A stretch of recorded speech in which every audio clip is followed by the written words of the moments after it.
Hello friends, आज मैं आपके लिए लेकर आई हूँ कि किस तरह से हमें रीडिंग करनी चाहिए। ठीक है, रीडिंग का सही तरीका क्या होता है। तो आइए हम एक साथ मिलके इस पैसेज को रीड करेंगे। ठीक है, तो सबसे पहले आपको लाउड रीडिंग करनी होती है, बहुत ज़्यादा चिल्ला चिल्ला के नहीं, सिंपल कि आपको सुनाई दे। ठीक है, जैसे कि helicopters are very different from airplanes.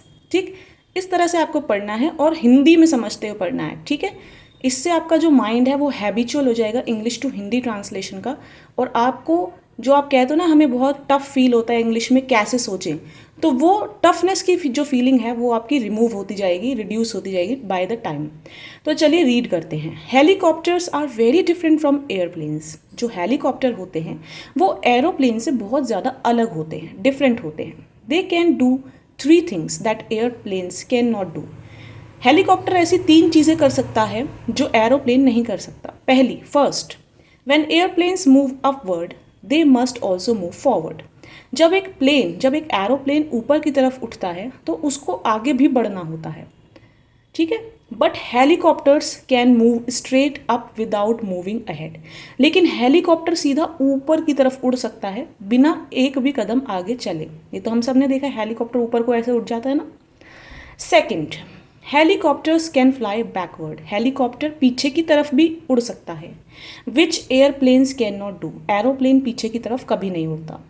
Third, helicopters can use their rotors to hover in the air. अब होवर क्या है, देखिए यहीं से तो आपकी जो इंग्लिश की वोकैब है वो इंक्रीज होती है। तभी तो कहते हैं reading is something very best exercise. अगर आपको इंग्लिश लर्न करना है, this is the best ever exercise.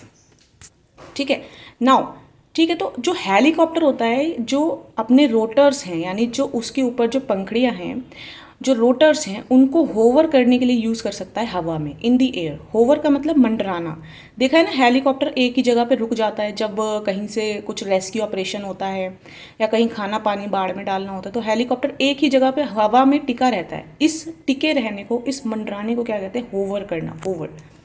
ठीक है, नेक्स्ट है which is impossible for airplanes. Aeroplane के लिए तो ये इम्पॉसिबल है, एरोप्लेन ऐसा कभी नहीं कर सकता। Helicopters can perform actions that airplanes can not. Helicopter ऐसे ऐसे एक्शन कर सकते हैं जो एरोप्लेन कभी नहीं कर सकता। They are use for different task. Helicopter का इस्तेमाल अलग अलग टास्क के लिए होता है, अलग अलग काम के लिए होता है। Since helicopters can take off without moving forward, बिना एक भी कदम आगे लिए जो हेलीकॉप्टर्स हैं वो उड़ सकते हैं ऊपर की तरफ। They do not need a runway for take off. तो जैसे एरोप्लेन को बहुत बड़ा रनवे चाहिए होता है, हेलीकॉप्टर को ऐसा कोई रनवे नहीं चाहिए होता उड़ने के लिए। टेक ऑफ मतलब उड़ना, ठीक है, उड़ान भरना। They are use in congested areas. जो बहुत छोटे छोटी जगह होती है ना, जंगल वगैरह, या कोई भी ऐसी जगह जहाँ एरोप्लेन नहीं पहुँच सकता है, बहुत ही सिटी से बहुत ही हट के कोई जगह है, कोई जंगल है, कोई ऐसी पहाड़ी इलाका है जहाँ एरोप्लेन नहीं पहुँच सकता, तो ऐसे इलाकों में हेलीकॉप्टर्स का यूज़ होता है। Where there is no room for aeroplanes और इन आइसोलेटेड एरियाज। ठीक है, जहाँ पर एरोप्लेन नहीं पहुँच सकते हैं, where there is no room for aeroplane मतलब जहाँ वो नहीं पहुँच सकते हैं। और आइसोलेटेड एरियाज़ का क्या मतलब है, आइसोलेटेड एरियाज़ का मतलब है बिल्कुल अलग जगह, बिल्कुल ऐसी जगह जो कटी हुई है, जो मतलब जैसे जंगल, बहुत जंगल है, कहीं बहुत ज़्यादा पहाड़ी इलाका है। ठीक है, वहाँ तो एरोप्लेन नहीं जा सकता, होवर तो नहीं कर सकता ना, एरोप्लेन टिका तो नहीं रह सकता हवा में, पर हेलीकॉप्टर कर सकता है। Which do not have airports, या कोई ऐसी जगह जहाँ कोई एयरपोर्ट नहीं है, कोई रनवे नहीं है। अब बिकॉज दे कैन होवर, क्योंकि हेलीकॉप्टर होवर कर सकते हैं यानी हवा में टिके रह सकते हैं, they are used on fire fighting missions. जो फायर फाइटिंग मिशंस होते हैं, जो भी हमारे मिशंस होते हैं कि to drop water on fires, ठीक है, कोई फायर बुझानी है, कोई रेस्क्यू मिशन करना है, लोगों तक खाना पानी पहुंचाना है बाढ़ के अंदर, तो ऐसे सारे मिशन किसके द्वारा कराए जाते हैं, हेलीकॉप्टर के द्वारा। देख रहे हो दोस्तों, कितने सारे नए वर्ड्स आपने सीखे। होवर का मतलब आपने सीखा, कंजेस्टेड का मतलब आपने सीखा, आइसोलेटेड का मतलब सीखा। तो इसीलिए रीडिंग जो प्रैक्टिस है, रीडिंग करना बहुत ज़्यादा ज़रूरी है। They are use in logging operations. Logging operations यानी कि जो हम कहते हैं ना कि काट के पेड़ों का जो पूरा गट्ठा होता है उसको ले जाने में, ठीक है, they are used in logging operations to lift trees. Out of forest, ठीक है। आगे ना देखो, लॉग यानी कि पेड़ों के जो कटे हुए गट्ठे होते हैं उसको भी लिफ्ट करने में हेलीकॉप्टर्स का यूज़ होता है। पेड़ों के गट्ठे, जो पेड़ों का जो तना पूरा कट के रखा जाता है, उनका जो गट्ठा बनाया जाता है बहुत सारे तनों का, उनको भी ये लॉगिंग करता है। अब देखो, आपने एक नया वर्ड सीखा, गट्ठा, लॉगिंग, ठीक है। पेड़ों के तने का पूरा गट्ठा, उसको लॉगिंग कहते हैं। लिफ्ट करना यानी कि उनको ले जाने में मदद करता है एक जगह से दूसरी जगह, ठीक है। Helicopters are used as air ambulances, air की एम्बुलेंस भी बोला जाता है, क्योंकि कोई पेशेंट जो बहुत ज़्यादा टिपिकल सिचुएशन में है और कहीं बहुत दूर से आ रहा है तो उसको भी आप एयरलिफ्ट कर सकते हो। एयरलिफ्ट आपने मूवी भी देखी होगी कि जो बीमार लोग हैं या जो युद्ध से पीड़ित लोग हैं या जो कहीं के भी कहीं फंसे हुए लोग हैं तो उनको एक जगह से दूसरी जगह तक लेकर एयरलिफ्ट कर सकता है। अब देखो, आपने एक और नया वर्ड सीखा, एयरलिफ्ट, ठीक है। एयरलिफ्ट का मतलब है हवा के थ्रू, यानी हवा के थ्रू यानी आसमान के थ्रू जब कोई चीज़ लाई जाती है,